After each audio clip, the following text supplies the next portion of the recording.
제가 오늘 공감위원들과 함께 나누고자 픽한 뉴스는 인도적 지원, 비핵화와 별개다입니다. 정부가 어제 북한에 대한 800만 달러 규모의 인도적 지원을 의결했습니다. 2016년 박근혜 정부 당시 이루어졌던 지원 이후 첫 대북 지원인데요. 북한 어린이들에게 먹일 식품과 영양제를 사는 데 쓰이게 됩니다.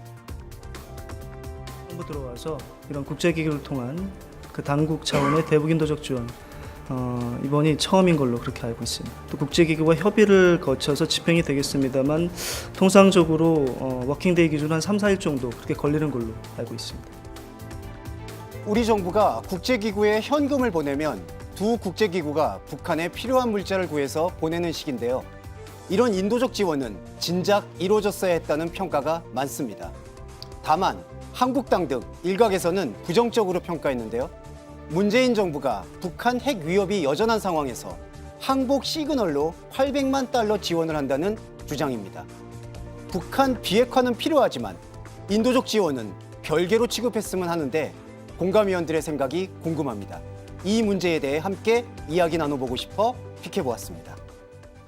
네, 40대 주원규 공감위원이 픽한 뉴스는 인도적 지원, 비핵화와 별개다였습니다. 시청자 여러분은 이 뉴스에 얼마나 공감을 하실지 궁금한데요. 저희가 이야기를 나누는 동안 인도적 지원은 비핵화와 별개라고 보는 분들은 JTBC 앱 또는 유튜브 JTBC 온에어 세대공감.com에서 공감 버튼 눌러주시면 되겠습니다. 네, 본격적으로 얘기 나눠보죠. 주 의원님, 이 문재인 정부 들어서 이렇게 국제기구 통한 인도적 지원, 대북 인도적 지원 처음 아닙니까? 네, 처음입니다. 문재인 정부가 이번에 800만 달러의 첫 대북 인도적 지원을 했는데요. 네. 그 기간으로 보면 사실 박근혜 정부 당시인 2016년 8월 이후에 처음이니까 거의 3년 만에 이루어지는 것 같습니다.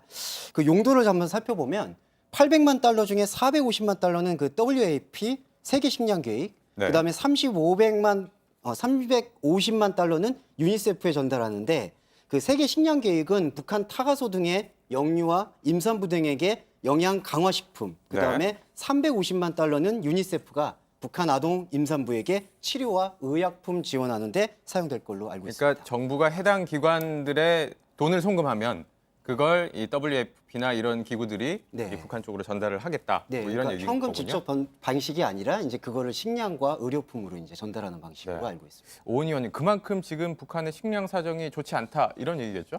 네, 지난 3월 말부터 보름 동안 유엔아까지 FAO하고 WFP가 조사를 했다고 해요. 네. 식량농업기구와 세계 식량 계획이 조사를 한 결과 그 북한의 식량난이 그 어느 때보다도 심각한 것으로 드러났습니다. 2008년 이후에 최저인 약 490만 톤으로 이제 그 수확물의 양을 측정하고 있고요. 네. 올해 작황 역시도 좋지 않을 거라고 예상하고 있습니다. 그래서 아이들을 먹이기 위해서 어른들이 식사량을 줄이고 있고 이런 어떤 이야기들이 들려오고 있습니다. 실제로 지난번 2월에 2차 북미 정상회담을 베트남에서 하지 않았습니까? 그때 하노이를 방문했을 때 북한 대표단이 베트남에 식량 지원 요청을 한 것도 나타났습니다. 네.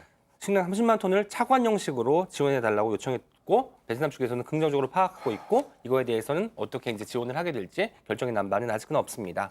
신 의원님, 이 기억을 조금 더듬어 보니까 2년 전에 이미 지원하겠다 이런 얘기가 나왔어서 한번 논란이 됐던 것 같아요. 그때 당시만 해도 좀 북한이 미사일 도발이라든지 네. 이런 걸 좀 자주 하던 시기라서. 네, 말씀해 주셨던 그 기간이 2017년 9월경인데요. 그때 문재인 정부에서 800만 달러의 북한 지원 예산을 의결을 한 바 있습니다. 네. 근데 두 달이 지나서 11월 29일에 핵실험에 이어서 대륙간 탄도미사일 발사가 북한에서 있었어요. 그래서 트럼프 대통령이 북한에 이런 지원을 하는 것을 반대했고 정부도 지원 시기랑 규모 같은 경우에는 차차 보면서 나중에 결정을 하겠다라는 입장을 밝혔습니다.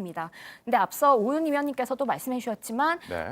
지난 5월에 유엔 식량농업기구 그다음에 세계 식량계획에서 북한의 식량 안보 보고서를 냈어요. 10년 만에 가장 큰 가뭄이 왔고 한 1,000만 명 가량의 북한 시민들께서 굶주림, 식량 부족으로 인해서 굶주린 상황에 처해 있다라고 보고서를 냈습니다. 그래서 5월 8일 문재인 대통령이 트럼프 대통령과 함께 통화를 가졌습니다. 네. 이게 하노이 정상회담 결렬 이후 첫 통화라고 하는데요. 그때 당시에 이거 관련한 논의들을 좀 했었나 봐요. 트럼프 대통령은 한국이 인도적 차원에서 이렇게 지원을 하는 것 자체가 매우 시의적절하고 긍정적인 조치가 될 것이다라는 입장을 밝혔다고 합니다.